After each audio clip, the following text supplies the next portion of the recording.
All right, everybody, here we are. For many of you, this is actually the first Splice. I want to mention something about that.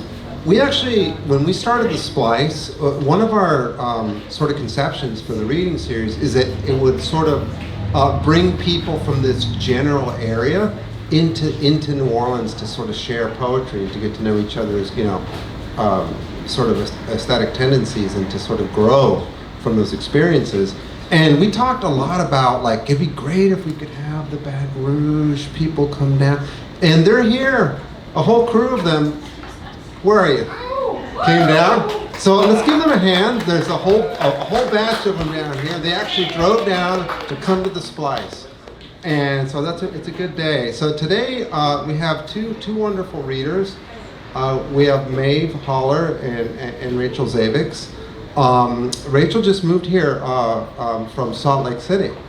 And so, yeah, so introducing Maeve Holler, Sean will be introducing Maeve Holler just now. So welcome everybody to the Splice. And next month, we're gonna have Tongo Eisen Martin here, the Poet Laureate of San Francisco. You must come to that. If there's a reading, you're gonna come, please come to that one. And yeah, so, Sean. But first, two poets who live in New Orleans. Maeve Holler is a writer, editor, educator, and author of How to Leave Your Family from Finishing Line Press in 2024. Her work has been published by Tolsun Books, The Boiler Journal, Leveler, Scalawag Magazine, The Cardiff Review, Wildness, and elsewhere. She is the recipient of the 2020 Alfred Boas Prize and was recently nominated for a 2023 Pushcart Prize. Maeve holds an MFA in creative writing from the University of Miami and a BA in English and Gender and Sexuality Studies from Tulane University. She currently lives here in New Orleans, the South. What makes a Southern poet Southern? Is it where the poet was born, the twang in their tongue, and the verbal code switching that falls apart after a few pops of booze? Is it subject or place, or a penchant for the adjectival and a wondering relative clause? Maybe it's a lust for litanies of rhetorical questions. Maybe it's caricature. What about mythos, roped in landscape, or a peripatetic narrative? Well, yes and no. It is and it is not. A Southern poet is one that straddles the paradox of concurrent majesty and brutalism in both their form and their content. The surreal is often the real for us living down here, and that saturation of contradictions is our quarrel. Yeats notes that we make out of the quarrel with others rhetoric, but of the quarrel with ourselves poetry. What he doesn't note is that these others exist within ourselves, that there's no escaping social subjectivity. And Holler's title sets up this type of quarrel straight out the barrel: How to Leave Your Family. This sentiment most all can feel akin to is a sad prospect and a very human one. The poems herein dawdle and drawl through the sentimental domestic toward the mystic. They bounce like waveforms on an oscilloscope calculated from the narrative memories honed into balance between intensity and subtlety, a muscling musicality. The diction is precise and resonant, and this doorway invites us into the vibrant living room of these poems. So go ahead, make yourself at home, and please welcome to the Splice stage, Maeve Holler.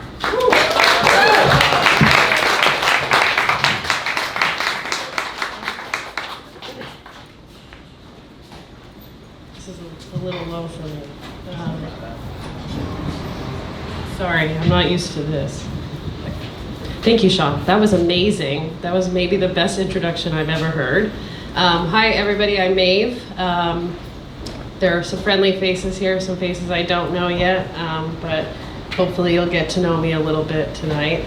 I just had this book come out in March. It was 10 years in the making, and probably 100 years before that, because it follows the life of my late grandmother all the way up to present day in my life, and kind of the creation of family, the destruction of family, and what it really means to be family. So I'm going to start with a poem about my grandmother's death. It's called Into the Night I Tried. I swear, I tried hard to cry, to summon myself backward in the shape of grief. I lie in bed, my dry eyes shut tight, calling back flashes of your image, fighting calculations of missed opportunity, attempting to desperately to retrace the complex map of a now irretrievable place. I tried at your funeral to understand how large marble slabs sculpted into busts of Catholic saints, stained glass windows, cheap Shiraz, and endless trays packed with penne alla vodka could ever honor the laurels you crafted in this dimension. I tried to channel you in that empty bathroom at your wake in Bayonne, my voice sputtering out onto the seafoam tile like a dying car battery, whining low with electric fatigue. I tried to sketch the division between the loss of you, as in you, the body, and you, a soul swimming in a new timeline. You couldn't hear me then, but I tried, like I'm trying now, to stockpile the tokens of your being, to salvage voice, to poem and poem and poem in your name, until I hollow out some tiny mangled inlet for your effigy to navigate. Until the you stuck between the transmission of two realities can gutter my tunnel of language. I want you to hitchhike these words like escape, like they're gushing toward Georgia and you can't stand still because your baby's arm by your side. I want you to drag race and shotgun and hotwire your way out till the stars collectivize and project your ghost in protest of the hand you were dealt. I need earth shook and moonstruck, bathing long in your down-home, updo beauty queen ways. I'm riddled with finding the best vehicle for your phantom ride, and sometimes I'm worried you're stuck in that purgatorial plane, shouting Mississippi epithets toward the flimsy ground I stand on, as if to warn me to say, go away, to go dark and take it all back. But I keep on scribbling, heaping tributes to your mortal likeness in the morning light, aubades for confidence, for ruthlessness, for the keyed-up little girl from Tupelo humming a faulty, vacant ship into a sea that was never meant to be discovered. Granny, I know you never asked me to do this, but you warrant a love story, so I'm writing it. I want the world offended when you slowly sway your hips across the stage. I want it hurt by your foul bayonet tongue slashing up and down this unfit canvas like you invented blasphemy. I want the world to see you wife disasters in flocks of lilac. I want it embarrassed and cuckolded and smitten with your grit. I swear it'll fall head over heels, sending dry red roses by the dozen, doting notes enclosed. You are the mother of the talking blossoms I call family. And when vertigo raided your brain, my 7-year-old self ate the fruit of attempt. I tried to cry. I tried to exorcise the stroke from your body, spouting all of the Our Fathers and Hail Marys and broken apostles' creeds I could muster until I realized that not even God could change you back. I tried to peek under the skirt of your story, and I'll keep trying until you bend back some bastard reflection of light and whisper that it's okay to just breathe now. That you're ready for the silence, for the exercise and dispossession to come full stop, and to embrace the grip of endless night.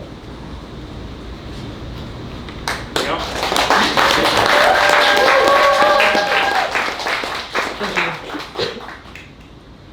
So, most of this book is about my grandmother. And there are a lot of these things I like to call character poems. They're really kind of just like caricatures of her and my grandmother, my grandfather, and my mother and my father.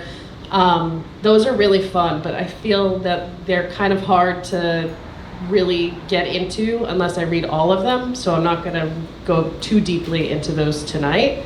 I'm instead going to focus on the latter half of the book, which is a lot about myself and how I see myself in my family and as a part of a family. So this next poem is called I Was Born.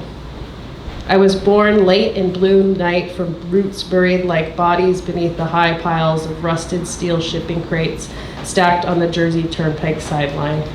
I was born beneath the ricochet of the drowned river valley and its foul water lullaby, a glimmering baby snake swimming softly in a supple pearlescent eggshell. I was born early on salt-stained streets, melting dirty ice mounds into frozen cubbies where Hudson children lay in solace like a quiet, drowsy slumber herd. I was born among the thorny brush of the well park, framed with white waterfalls and dying Candyland trees waiting to be carved into small faith homes. I was born hiding from the Mississippi kill inside a corroded chaos teapot, gripping a bouquet of pink and white bleeding hearts, praying for hushed hope time. I was born falling like hot rain from a goddess body ripe in strawberry twilight, hurting for the water bowls spilling over, for the swelling lilac tufts. I was born in the green sky of Louisiana flood storms, an unending overflow cracking the sky, sprouting the crawls of jasmine bulbs in the summer dusk. I was born swaddled in wiry, heart-shaped honey vine, throbbing and spread like the red moon planted high above a mangrove swamp bed. I was born in waiting sickness. I keep on digging in the desperate Gulf moonlight for a dry seed plotted in the rocky soil. My body, the dirt, in pieces.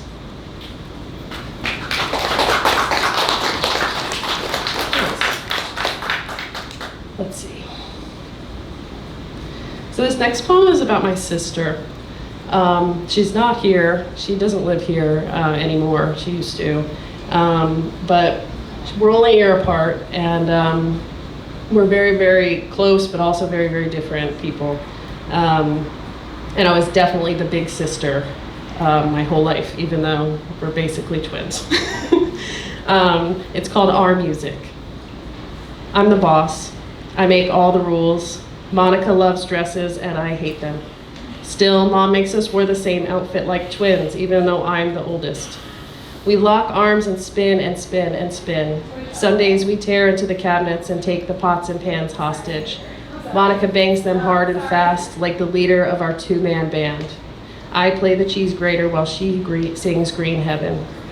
I sit Monica on the counter and spread peanut butter all over her body. She is my early canvas. When Mom finds us, she laughs and takes pictures for when we grow up. We smile to the moon for the home videos. I want to grow up and be the big bear I want to be the bear in the big blue house. Monica wants to sing and scream like Robert Plant. We 10-second tidy, and I pour water all over her head. Monica and I forge worlds in the backyard where we capture pill bugs and keep them as pets in a makeshift terrarium. I rip up the grass in clumps and stick it inside the cage so the bugs can eat good. Sometimes we pretend to be dogs since we don't have one yet.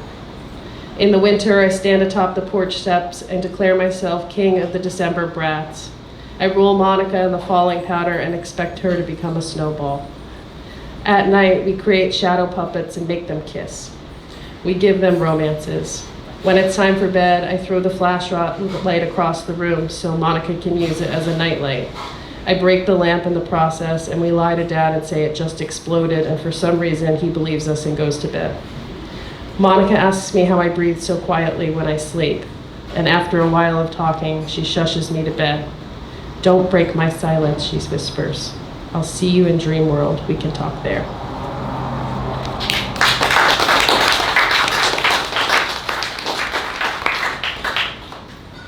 Thanks. So, let's see. I have a brother poem now to complement the sister poem. I'm a middle, so I have a big brother. And this poem's called Hate, but spelled H-A-Y-T. I'm sorry. Big brother taunts me and steamrolls. Mike cackles at my big belly and makes me remember I'm bad at Zelda. He blames me when Mom asks him who broke the rocking chair, so I write Mike was here in Sharpie on my bedroom walls. He drops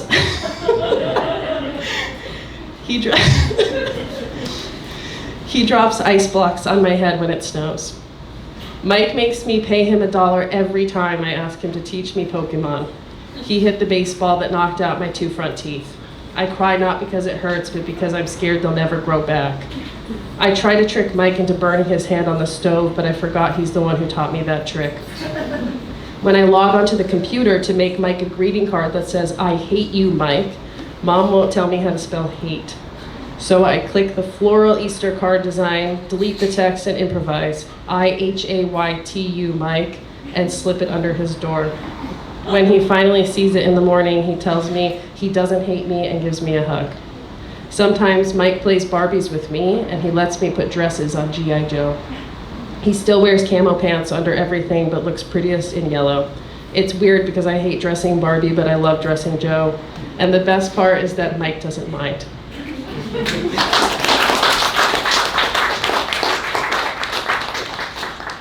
Okay, those are some good childhood poems. So let's go a little bit deeper, and we'll do some poems from the teenage days. I grew up in a very small town. Well, I guess it's not as small anymore. It's getting bigger and bigger by the year. It's in Connecticut. It's a farm town that specializes in growing Christmas trees. And they provide Christmas trees to almost, I guess the greater New York area. It's a very weird place, and now that I'm older, I feel lucky that I got to live there. It's a weird, mystical place, but the people there they're a treat. So this poem is actually about being a teenager without a door on my room because I slammed it so much the hinges fell off. It's called The Hole Where My Door Once Was. My bedroom door frame hangs wide open, as if to say there no longer exists any barrier to intimacy. It's a temporal rift in freedom, an eternal window to incessant family clatter made possible by my post-shift temper. We slam the door again and again, faces flushing till the hinges ripped loose. I try to makeshift privacy by hanging an old shower curtain, but electric resonance floods through the fabric. Now I can't sleep. Between the sound of late-night infomercials, the damn cuckoo clock, and the ugly chatter of unrealities hissing contempt at me. With nowhere to hide in the afternoons, my temporary boyfriend and I thrush noiseless behind the thin cloth drape, making clouds of dust flutter across the high sun. I tell him I can't love you in public, and he reminds me seclusion is only a farce. Our fear of the communal is evidence of an experiment gone wrong, and I think I believe him. Maybe we were both just stuck on the wrong side of the portal. Nobody should revel as an individual, but I suspect his idea of collectivity is merely a mode of coercion. Our home is dirty sick, and he fell into the ditch a long time ago. I winnow my phobias and dump him, wondering if this hole where my door once was has finally imprinted itself upon me. Some nights, the curtain's tension rod fails me, and I lie there awake, listening to Bobby Mays' voice hooting on low volume, staring into the naked, dark gorge that somehow always exists beyond the valance.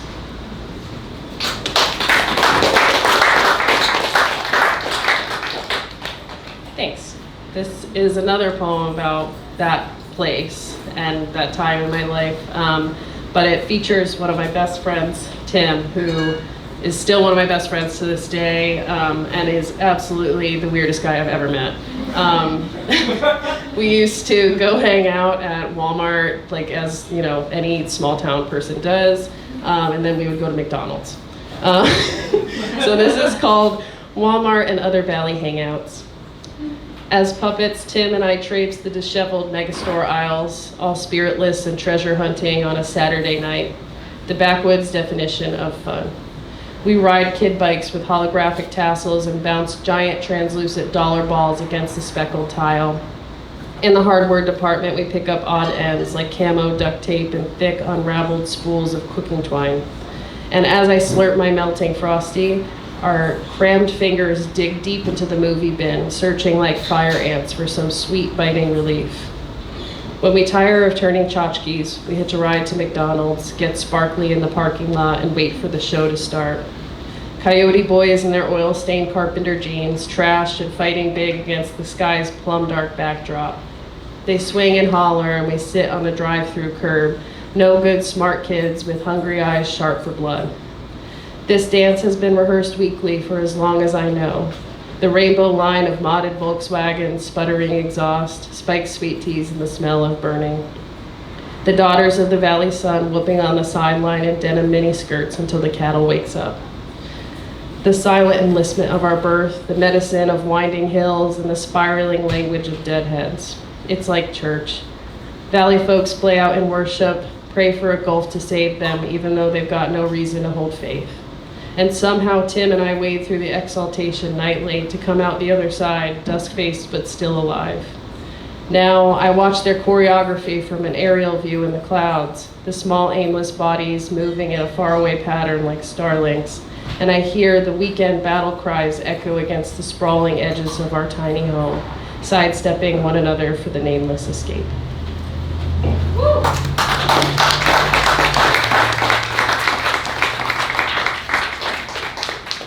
Thanks. So I just have, I think, 2 more, maybe 3. This poem is a poem I wrote to my grandmother when I was maybe 20, and it was after I went back to visit her hometown in Mississippi.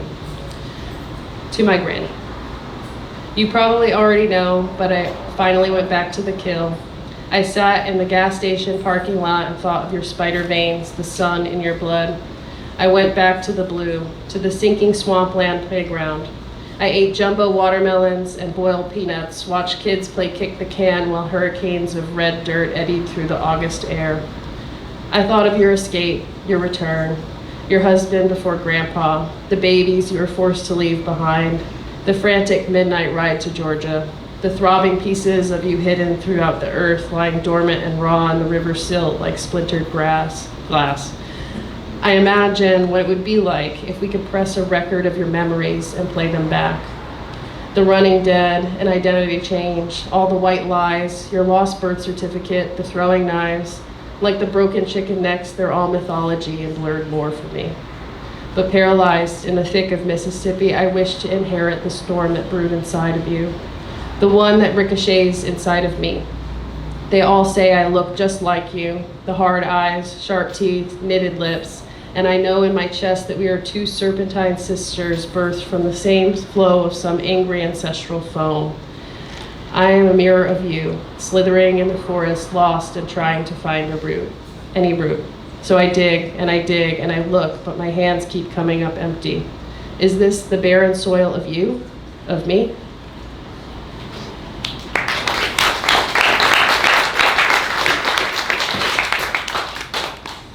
Okay, last one. Thank you for bearing with me and coming on this journey with me. It's called a Point of Balance Between Two Stars, and it's actually after a Joy Harjo poem, mainly the title, and this idea of existing between 2 different places and trying to find a balance between them.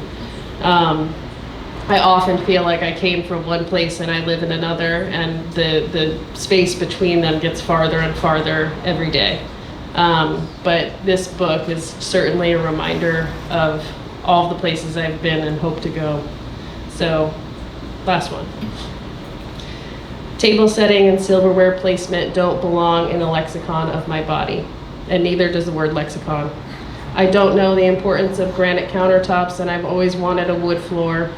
I learned all the fancy things I know from Amelia Bedelia books, like what it means to draw drapes or dress turkeys. Until I was 18, I got my hair cut in my mom's friend's basement on East Village, the same road where my dad's mechanic operated illegally out of his personal garage before he died in a motorcycle accident. I know how to make my own Windex, how to cook gallons of sauce from scratch for less than $5, how to tell if a cold Coors Light is actually cold enough. When she was still alive, my granny thought jumpsuits were sophisticated, so she bought me a powder blue mini jumpsuit at 6 years old. I loved playing pretend with her. I met heroin death in a classmate 4 years later. I can open a beer with my teeth, light a joint with a hot knife, triangulate the best spots to smoke in the valley woods, number 1 being the wells under the deer trap just past my house. I never knew what new car smell really was until a couple of years ago. I love the barbecue shack run right out of a trailer on Route 34 overlooking the Housatonic River. My grandpa sucked the green out of lobsters. I always admired him for that. I might be able to show you how to split firewood on a stump, how to season it just right. My bedroom in my parents' home didn't have a door for over 10 years, just a curtain. Sometimes I forget that my brother's 91 Camry doubled as an ashtray. When I got to college, I drank every night for 3 weeks because I forgot I liked learning and I didn't know anyone like me. I hated my excitement. Now I think a lot about my friends stuck at home, practicing escapism and love with an Ouija board. This is the womb that I came from, the wild acid spitting in my chest. Somehow, or sometimes, I wonder if it's too late for me, as I drown in white wine, read poetry, and talk about math my parents never learned. So I still search for the axis, the equation to calculate the balance between these two stars. Thank you very much.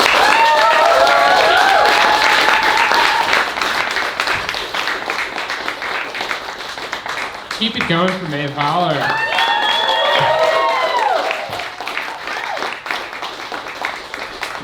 Yes, indeed. It is my pleasure tonight to introduce Rachel Zavecz and her work, not just to Splice, but to the New Orleans poetry scene at large. I know this was already said, but a native of Shreveport, she's just moved back to Louisiana. New Orleans, no less. The sentimentalist in me might conjure on cue. John Denvers, feel free to join in. Country roads, take me home to... No, okay, well, it was like one little thank you for that. I think it was Maeve, actually, thank you. Right, to the place. All right. And while I'm well aware that that song makes explicit reference to West Virginia, given we are well situated within the global village of this internet age. After all, the song has Jamaican and Dutch pop versions, among many others. These romantic, dusty roads thus transform into semantic, rusty Ethernet cables, ever strengthening the tinsel of interconnectivity, or, from another angle, the fetters of the addictive screen, the unstomped powder of pixels we throw our noses into at obsessive intervals throughout our waking day. Zavecz's The Book is a Tower Always Never Watching, forthcoming from Cloak.wtf, encapsulates the freedom of the codex as compared to our now commonplace panopticon state, while also recognizing the state of subservience we willingly sacrifice for this feeling of shared experience. And so the book is an examination of transhumanism, a peek under the automaton, a romp through the uncanny valley, rendering zeros and ones to sticks and holes, the art of the poke, the whack, the slap.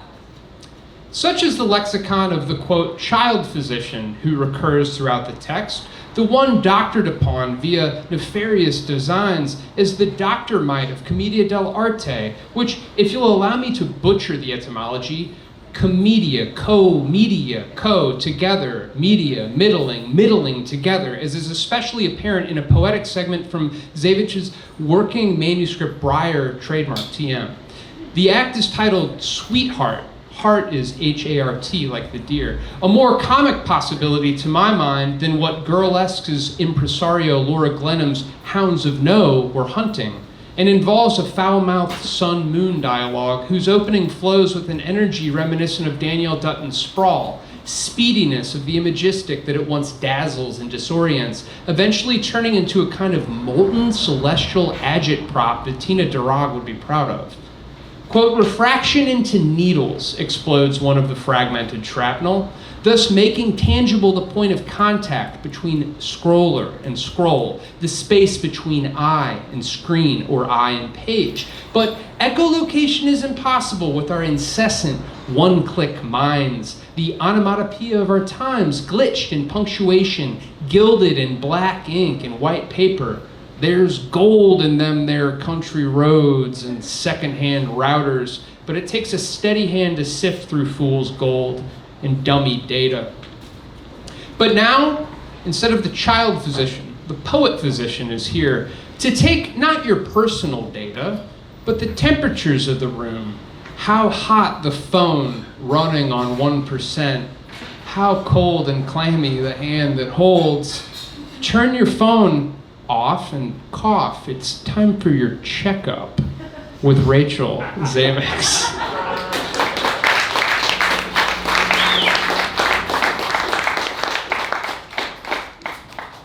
Thank you, Henry. That was amazing.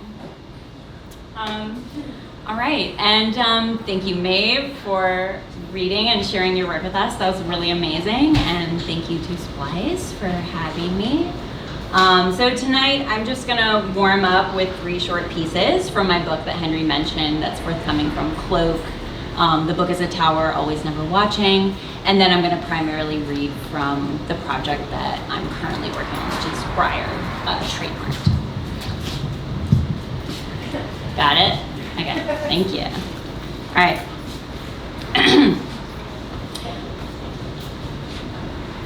Automatization.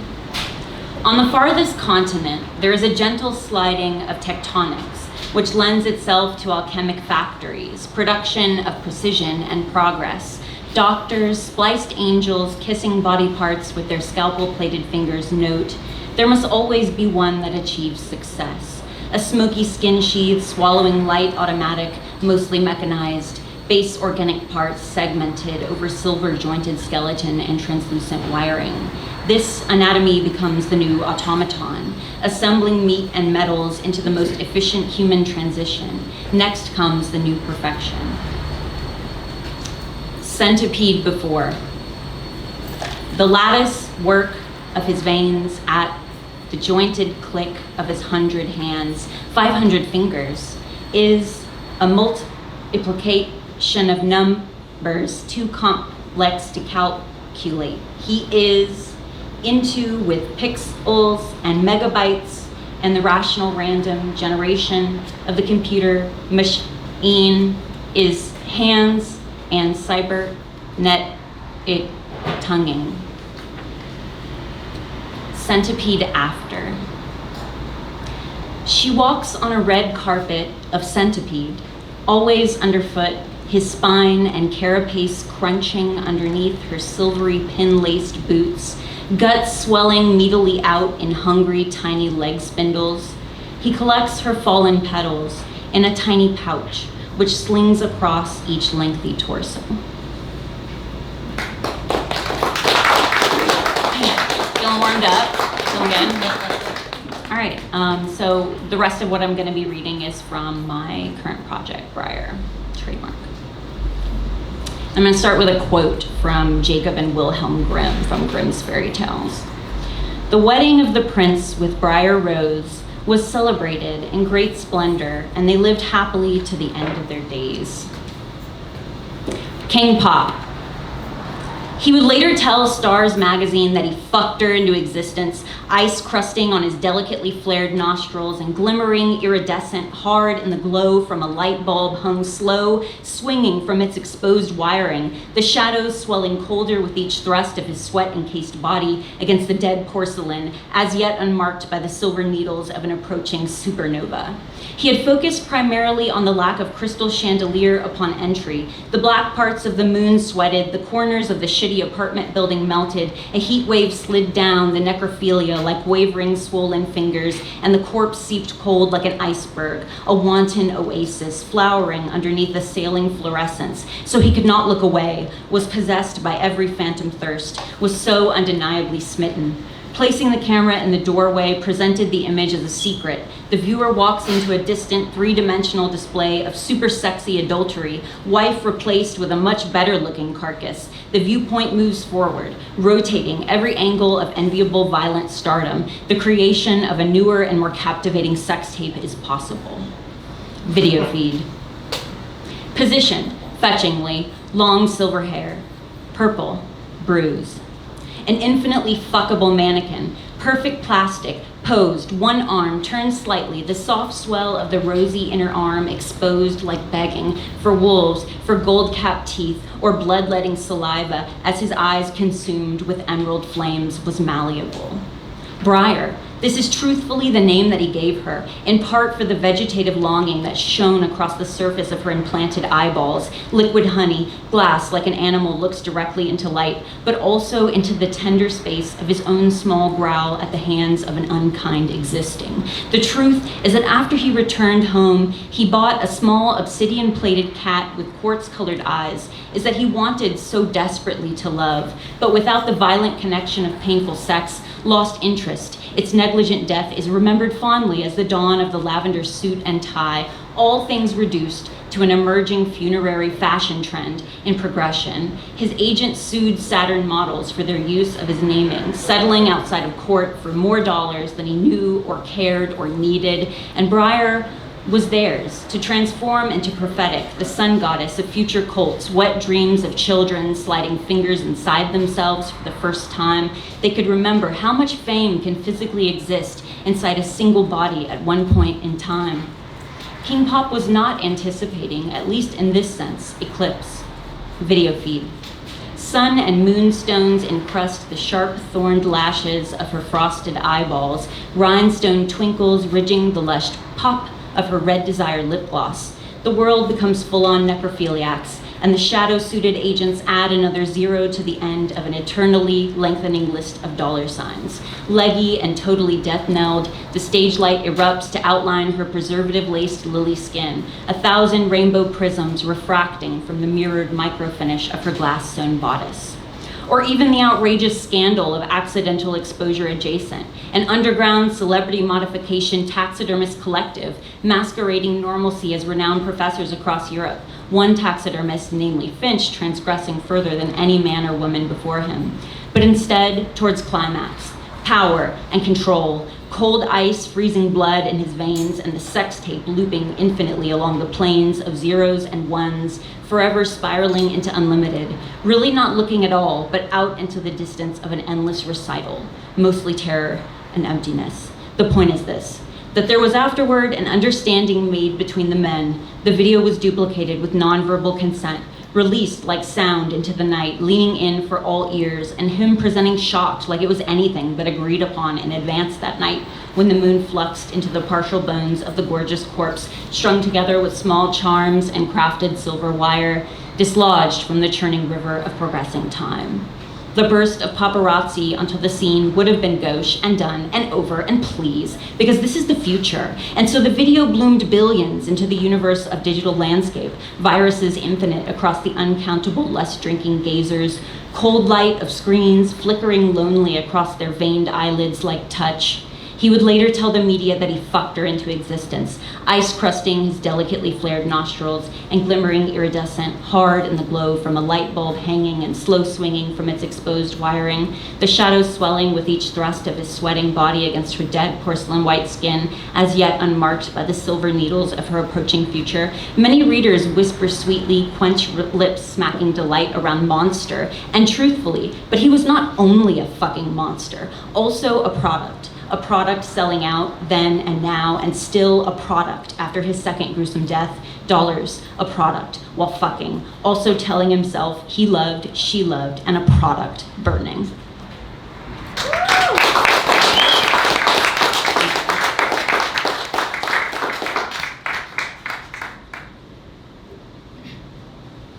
Queen Pop. She would later tell Star's Magazine that the match ignited against a sharp ridge of her crystalline throat, small sparks catching quick, the red sheath of silk and exposed wiring, heat tearing through synthetic flesh like veined paper or lattice or formic acid decomposed into violent toxicity. Queen Pop, dark shadow panting against the strike of her stiletto heel on the marble tile, a lupine grace, threaded through the flickers of flame like black surgery through flesh, and hot companion, puffing warm breath into the coils of her heavy braid. Dark circlets of wolves and blood inside her wrists, writhing at their teeth. Hers is a shadow long acquainted with the bestiality of monarchy, a queen's shining crown, a nestling secretly inside the soft fur of its darkly beating heart, bleeding heart, with love blind as she treads across its meat and it whimpers quiet worship. It burns as easily as any animal.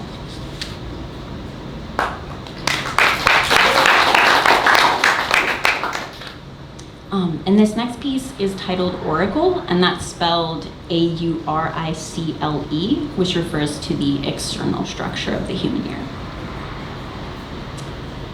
Their crackling snarl vibrates ascent into the smooth and pliable curl of the external auricle, strikes tympanic to the tiny ossicles, a dusky slime of twin suggestion, a final silver bell to the violet shining liquid cochlea.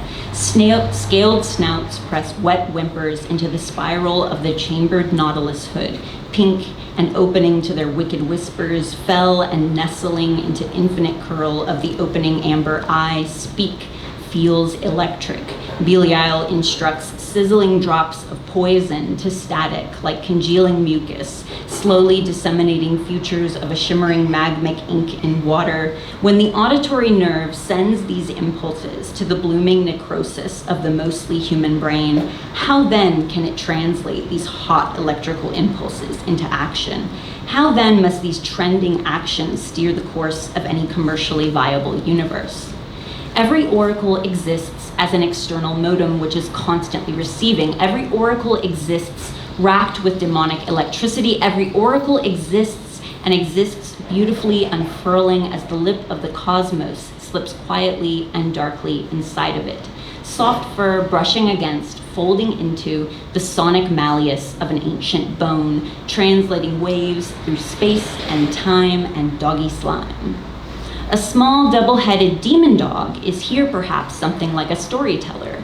Words drop gently down the spiral, well, a pause to listen for the satisfying splash. Conversely and controversially online, Belial, in addition, plays the role of fortune teller on a variety of popular social media platforms. They maintain a generative sense of overwhelming dual despair among their followers as they utilize audio to text transcription for an infinite and unparalleled approach to trolling day and night. Signs off, fuck you too, XOXO, woof woof, greasy paw print, plus a variety of sarcastic emoticons based on profane canine anatomy, an astrologically mindless feed of endless puking into the repeating circuit of the darkening web. An aureole of guts, invisible against the more encompassing nimbus of any glowing screen, a murdered out, a halo, irradiated, its shadowed corona dripping. Comment. There is no algorithm for the mysteries of the heart. Reply. Please, please, kill yourself.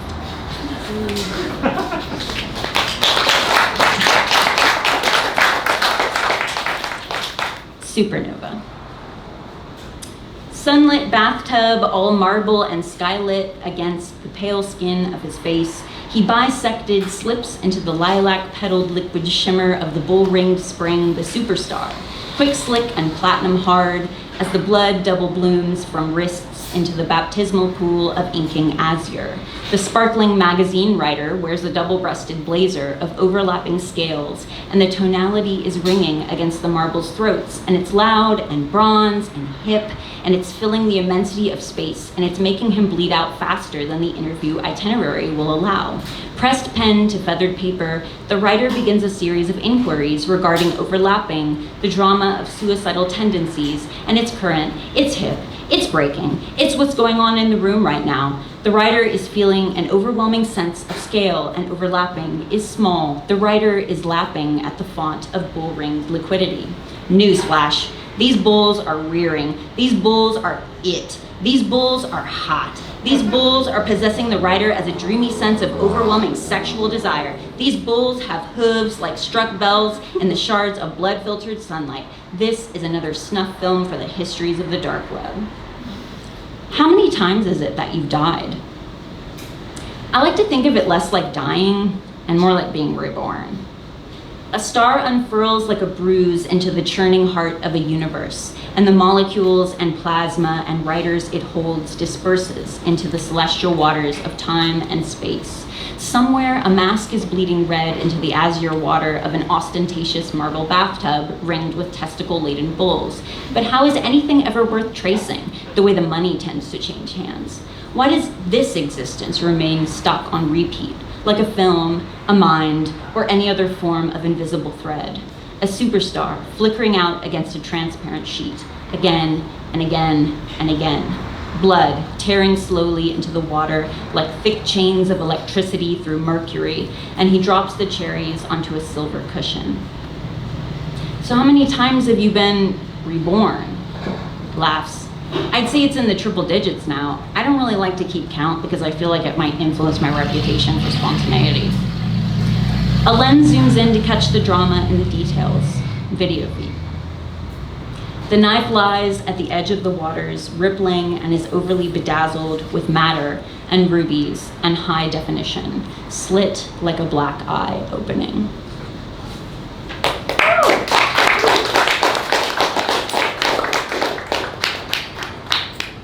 Love on television.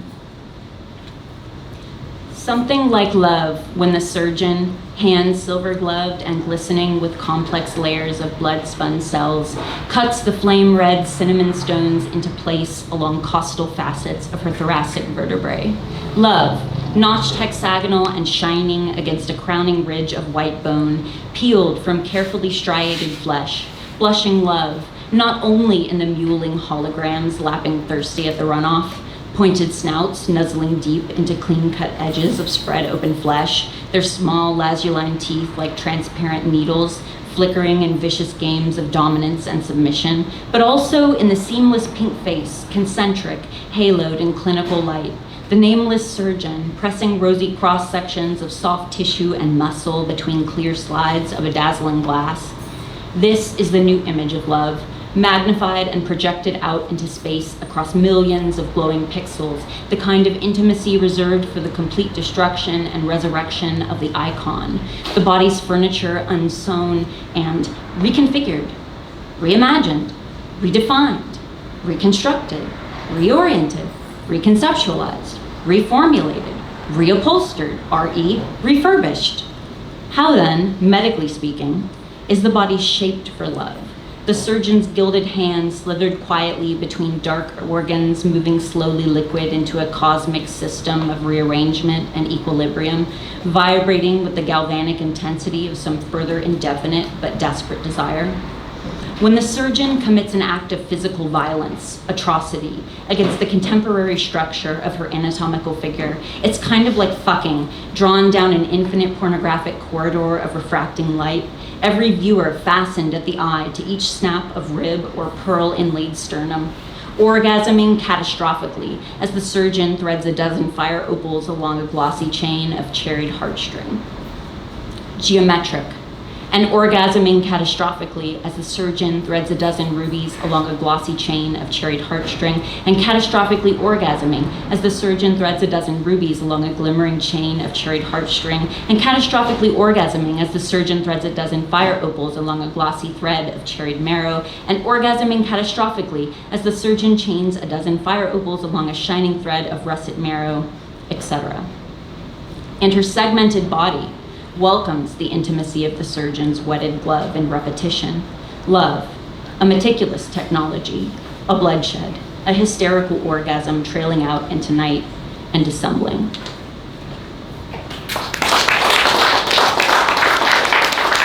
And this is the last piece I'll read. It's called Inferno, and that's after the Argento film of the same name. Inferno.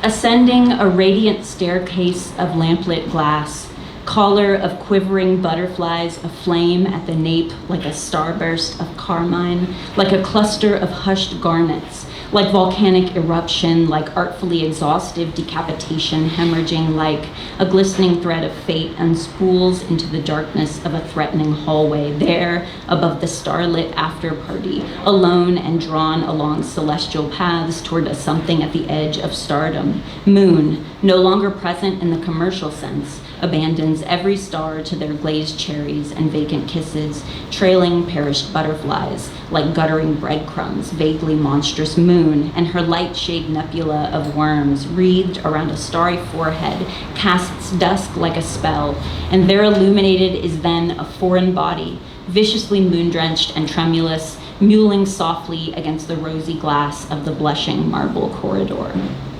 The party below is a seething star cluster exhausting. The body in the corridor is ostentatious. Overlapping scales, silver and blue diamond is the interlocking crystal lattice sewn up into some luminous spheroid, nameless and soft, and the body is abandoned post-fuck, torn open by invisible hands, cruelty made clear in each deformation of its prismatic shell, its accessories, grim leeches, attached to small spaces, layered between iridescent scales, squirming parasites, tossed and disrupted wet opals, oil-slick bodies, black and smooth and swarming against brief glimmers of a snowy landscape, still somewhat fresh and unblemished between crust and sediment, a rising star and eaten alive. Crystallization is the signification of transition from chaos to perfection. Control yourself and get up. Stated through the language of blasé motion, met only with muffled weeping and you'll kill yourself if you cry with all those garish roses down your throat. How outmoded, the traditional folding of the moist inner petals, their red too vibrant, almost violent, against the transparent pallor of the nameless sphere's glimmering clusters, flushed esophagus, carefully pierced through with darkened thorns, and preserved filigree, a skillful origami of biological surgery.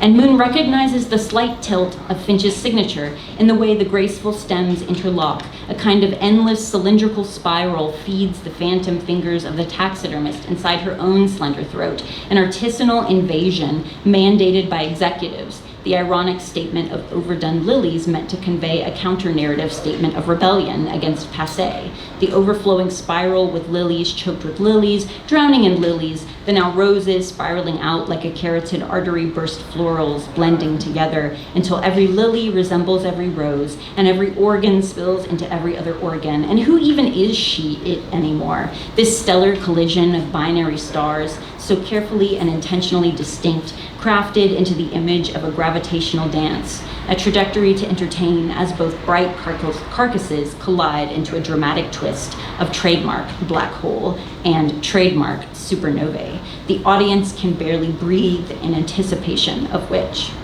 You are watching as she's watching back, is recognition. Awareness rolling through her blood, malevolent and magmic, the monstrosity of butterflies is a suffocating cluster, a swiftly tightening insectile noose, hardening a mirror against the lilac iris of her opening eye. She is on the floor and fractured, looking up toward a shimmering nimbus of her own crowning, erupting hypocrisy, both throats blooming, dripping glorious with fields of lustrous flowers, pouring glorious fields of lustrous flowers, drenched fields of gushing flowers, glorious and corporate and efficiently silenced.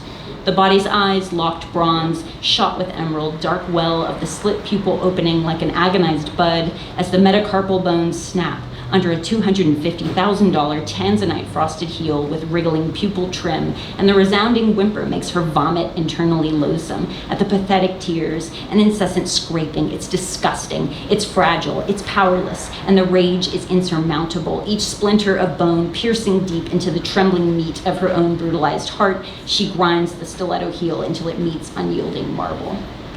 Video feed. The plump leeches turn among the bed of flowers, blood splatter glimmering among the fallen spheres of gold and white chrysanthemum. Their soft muscles lengthen and contract, lengthen and contract, lengthen and contract. This continually ripening animosity is not included in Moon's contract.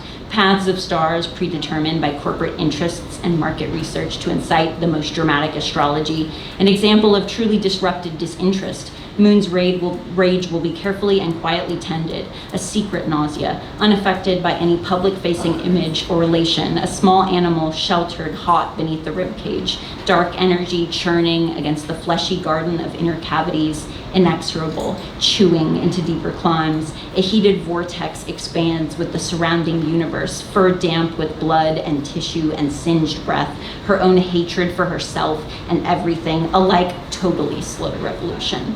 A small fox purrs, winged and golden, nips tenderly off a leech to smother up the blood moon, walks away as the body cries silent, and the fox cracks tiny bones, is a pet that gnaws and gnaws. Descending, Moon imagines the velvet taste of leech on her tongue, like biting into swollen peach flesh, her own cruel nectar running sweetly down the curve of a pointed chin. Thank you.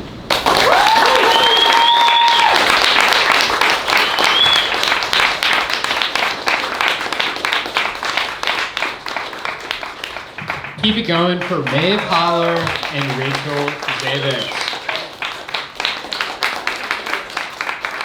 Awesome. All right.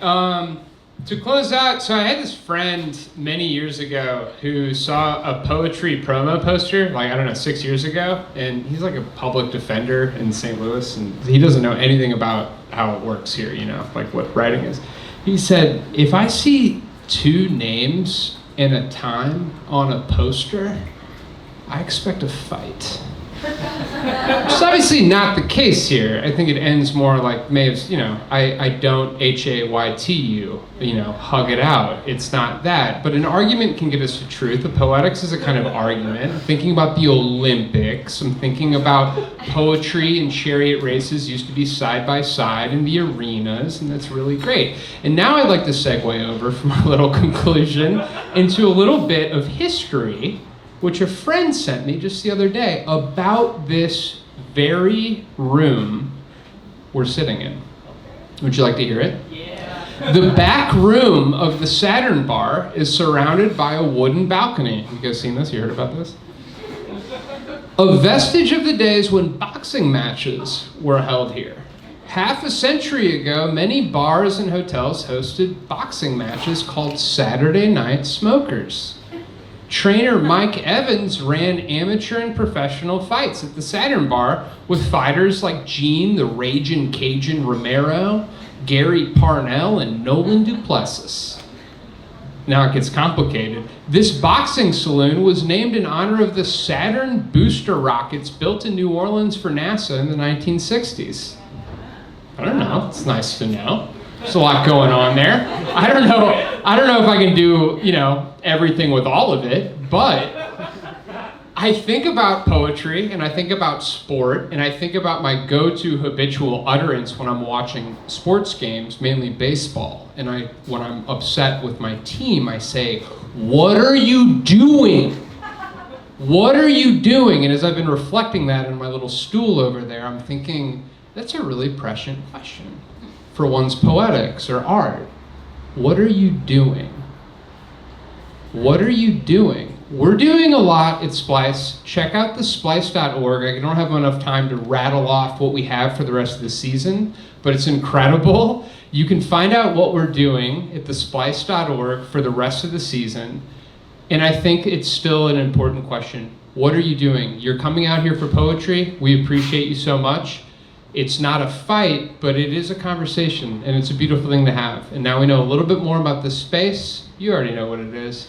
Thank you so much. I didn't have, you know.